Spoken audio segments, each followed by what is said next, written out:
Hello and welcome to today's session. Myself, Professor Roshan Yarne from Electrical Department, NIT Polytechnic, Nagpur. So student, in last video we learn about the double field revolving theory. जैसे कि हमने कुछ last video में देखे थे कि जो single phase induction motor होता है ये सेल्फ स्टार्ट नहीं होता है, और इसीलिए in single phase induction motor को सेल्फ स्टार्ट करने के लिए हमें दो कंडीशंस जो है वो फुलफिल करना पड़ता है। एक कि जो 90 डिग्री से उसका फेज शिफ्टेड होना चाहिए, और वो दोनों फ्लक्सेस कैसे होने चाहिए, टाइम क्वाड्रेचर होना चाहिए। और इसीलिए हम क्या करते हैं, इंडक्शन मोटर में जो सिंगल फेज इंडक्शन मोटर होती है उसको सेल्फ स्टार्ट करने के लिए हम उसमें कुछ मॉडिफिकेशन करते हैं, और उन्हीं मॉडिफिकेशन के बेस के ऊपर इसके वेरियस टाइप्स बने हुए हैं। जैसे कि सबसे पहला टाइप जो हमें इस वीडियो में अभी देखना है कि वो है resistance start induction run motor. ठीक है, so let us start a video with a first course outcome and learning outcome. The course outcome is use the relevant single phase induction motor for different applications, and the learning outcome are after completing this video you should be able to understand about the resistance start split phase induction motor and list various application of resistance start split phase induction motor. Now the program outcome mapping. After completing this topic should be mapped with a PO1, that is a basic knowledge. PO2 is a discipline knowledge, that is electrical branch. Then PO3, it contains the diagram, that is a vector diagram, circuit diagram. So you should draw it, so practice it. So then the PO3 also satisfied. Then PO9 also satisfied by using the communication. Then PO10, it is used for the lifelong learning, and PSO2 is nothing but the program specific outcome. It is related because due to it is related with the machine topic. So let us see now the resistance split phase induction motor. So this is the circuit diagram of resistance split phase induction motor. So क्या करते हैं कि जो अपना single phase induction motor होता है इसमें हमें जो फ्लक्स मिलता है या जो टॉर्क मिलता है वो पल्सेटिंग टॉर्क मिलता है, और इसीलिए कभी भी सिंगल फेज इंडक्शन मोटर जो है वो सेल्फ स्टार्ट नहीं होती। और इसीलिए इसको सेल्फ स्टार्ट करने के लिए हम क्या करते हैं, जो सिंगल फेज इंडक्शन मोटर की जो स्टार्टिंग की वाइंडिंग है यानी जो अपनी स्टेटर वाइंडिंग है, इस स्टेटर वाइंडिंग को हम दो वाइंडिंग में डिवाइड करते, एक स्टार्टिंग वाइंडिंग में और एक मेन वाइंडिंग में, और उनको कुछ इस तरीके से अटैच करते हैं कि वहां से मेन वाइंडिंग में कुछ करंट जाएगा तो करंट जो है वो दोनों वाइंडिंग में क्या होता है, डिवाइड होता है। जैसे कि आपको दिख रहा है कि यहाँ स्टार्टिंग वाइंडिंग कनेक्ट किया हुआ है, यहाँ पे मेन वाइंडिंग कनेक्ट किया है, और दोनों को कैसे कनेक्ट किया है कि दोनों में करंट कैसा होगा, इक्वली डिस्ट्रीब्यूट होगा। ठीक है, अब जब इस तरीके से जो resistance split phase induction motor होता है इसमें यहां पे जो दोनों वाइंडिंग इस्तेमाल करते हैं या दो वाइंडिंग में इसको जैसे स्प्लिट करते हैं, तब हमेशा स्टार्टिंग वाइंडिंग का रेजिस्टेंस कैसा रखते हैं, हाई रखते हैं, और मेन वाइंडिंग का रेजिस्टेंस लो रखते हैं, यानी इसका रिएक्टेंस ज्यादा होगा तो स्टार्टिंग वाइंडिंग का रेजिस्टेंस ज्यादा होगा। ठीक है, अब स्टार्टिंग वाइंडिंग का रेजिस्टेंस ज्यादा रखने के वजह से इसका जो फ्लक्स जो होता है यानी V और I के बीच में जो अपना जो पावर फैक्टर का एंगल होता है वो एंगल नियरली इक्वल होता है, और यहाँ पे मेन वाइंडिंग में ज्यादा रिएक्टेंस होने के वजह से इसका जो एंगल है वो ज्यादा बनता है। और यही दोनों चीजें अपने को अप्लीकेबल होते हैं कि जो अपने को क्या करते हैं, फेज डिफरेंस करते हैं दो फ्लक्सेस के बीच में। ठीक है, आगे हम देखेंगे किस तरीके से करते हैं। So this is the circuit diagram of resistance split phase induction motor, जहां पे हम रेजिस्टेंस का इस्तेमाल कर रहे हैं, स्टार्टिंग वाइंडिंग के साथ एक्स्ट्रा रेजिस्टेंस हम ऐड कर रहे हैं, साथ में एक सेंट्रीफ्यूगल स्विच दिया हुआ है। ये सेंट्रीफ्यूगल स्विच कनेक्टेड रहता है सीरीज में स्टार्टिंग वाइंडिंग के, और वो रोटर के ऊपर लोकेट किया हुआ रहता है। अब इसका यूज क्या है, इसका यूज ये है कि जब स्टार्टिंग वाइंडिंग का काम हो जाएगा, यानी एक बार मोटर को स्टार्ट कर दे वाइंडिंग, और वाइंडिंग को स्टार्ट यानी मोटर को एक बार स्टार्ट होने के बाद जब ये 70% सिंक्रोनस स्पीड पे पहुंच जाएगी, उसके बाद ऑटोमेटिकली सेंट्रीफ्यूगल स्विच जो है वो ऑन हो जाएगी, ऑपरेट हो जाएगी। और ऑटोमेटिकली सेंट्रीफ्यूगल स्विच ऑपरेट होने के बाद जो आपकी जो स्टार्टिंग वाइंडिंग है वो स्टार्टिंग वाइंडिंग डिस्कनेक्ट हो जाएगी इस स्टेटर से, और स्टेटर वाइंडिंग से जैसे ही ये डिस्कनेक्ट हो जाएगी, अब पूरा का पूरा करंट कहां जाएगा, मेन वाइंडिंग में जाएगा। And now the your main winding can be rotate your single phase induction motor at a full load speed, यानी अब ये फुल लोड स्पीड पे क्या होगा, रोटेट होना शुरू होगा।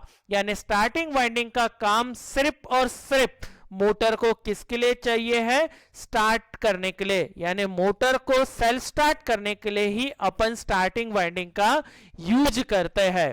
ठीक है, तो इसका कंस्ट्रक्शन कुछ इस तरीके से होता है। अब क्या होता है, दो वाइंडिंग में यहां पे अपन ने डिस्ट्रीब्यूट यानी स्प्लिट करने के वजह से ये करंट जब यहां से यहां आएगा, यानी करंट जो है ये करंट जब यहां से यहां आता है, तो करंट यहां से यहां आने के बाद यहां से ये करंट क्या होगा, डिस्ट्रीब्यूट होगा, यानी एक करंट इधर जाएगा, एक करंट इधर जाएगा।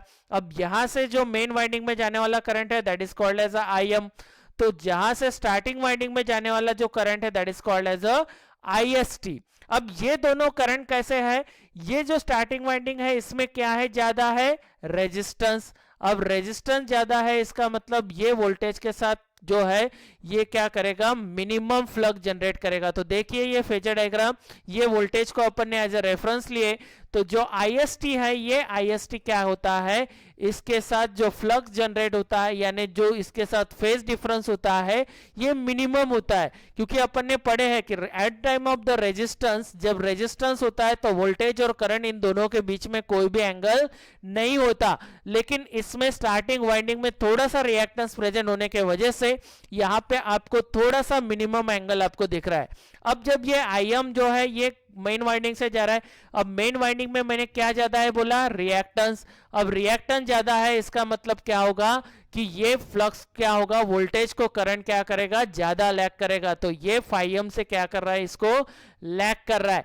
ये देखिए दोस्तों यहाँ पे ये φm जो है IM यहाँ पे लैग कर रहा है।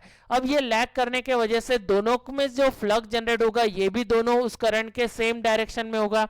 अब इसका मतलब ये है कि इन दोनों का जो रिजल्टेंट फ्लक्स होगा, यानी IST से होने वाला जो फ्लक्स है और जो IM से होने वाला फ्लक्स है, ये दो फ्लक्स जनरेट होंगे, और इन दोनों फ्लक्स का जो रिजल्टेंट होगा that resultant is your main flux. और यही मेन फ्लक्स जो है ये अपना रिस्पॉन्सिबल होता है to start the motor, motor को स्टार्ट करने के लिए। अभी यहाँ पे अपने दो कंडीशन चाहिए होते हैं कि दोनों के बीच में, दोनों फ्लक्स के बीच में क्या होना चाहिए, 90 डिग्री का फेज शिफ्टेड।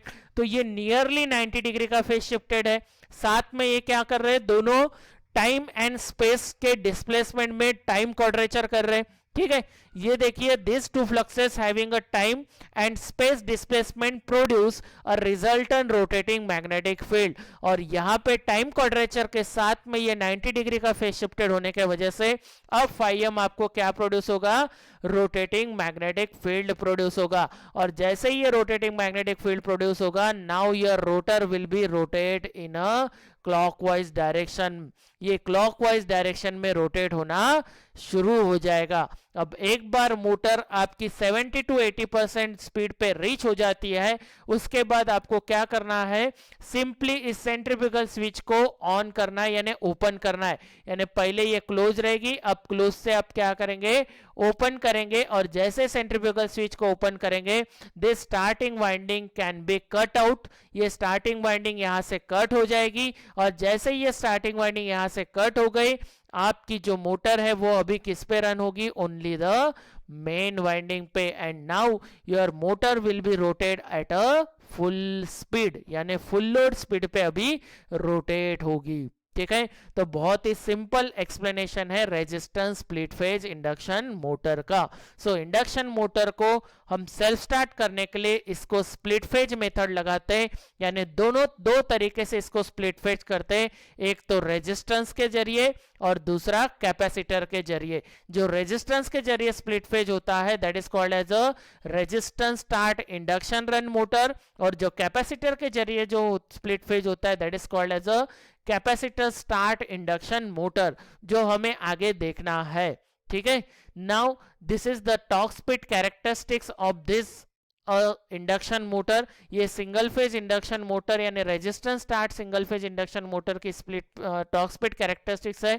देखो, जब मेन और ऑक्सिलरी वाइंडिंग यानी दोनों वाइंडिंग जब एक साथ होती है तब आपको ये टॉर्क स्प्लिट कैरेक्टरिस्टिक्स ऐसे मिलती है। और जैसे ही अपन सेंट्रीफ्यूगल स्विच को ओपन करते तो सेंट्रीफ्यूगल स्विच को ओपन करने के वक्त ये देखिए, यहां से आपको मेन वाइंडिंग अलोन का ये और ये दोनों सेम है, लेकिन जैसे सेंट्रीफ्यूगल स्विच को ओपन करेंगे ये जो है ये ग्रेजुअली फटाक से इंक्रीज हो जाती है। ठीक है, यानी 70 to 80% यहाँ पे मिल गई, तो कैसे हो गए, स्पीड अभी ग्रेजुअली क्या हो गई, इंक्रीज हो गई। और इस तरीके से आपको स्पीड टॉर्क कैरेक्टरिस्टिक्स नजर आती है जो कि स्प्लिट फेज इंडक्शन मोटर की है, resistance split phase induction motor की है। ठीक है, so now the application of resistance split phase induction motor. So ये लास्ट टाइम अपन ने लास्ट वीडियो में ऑलरेडी देख ही चुके हैं। सो क्या क्या एप्लीकेशन है resistance split phase induction motor के?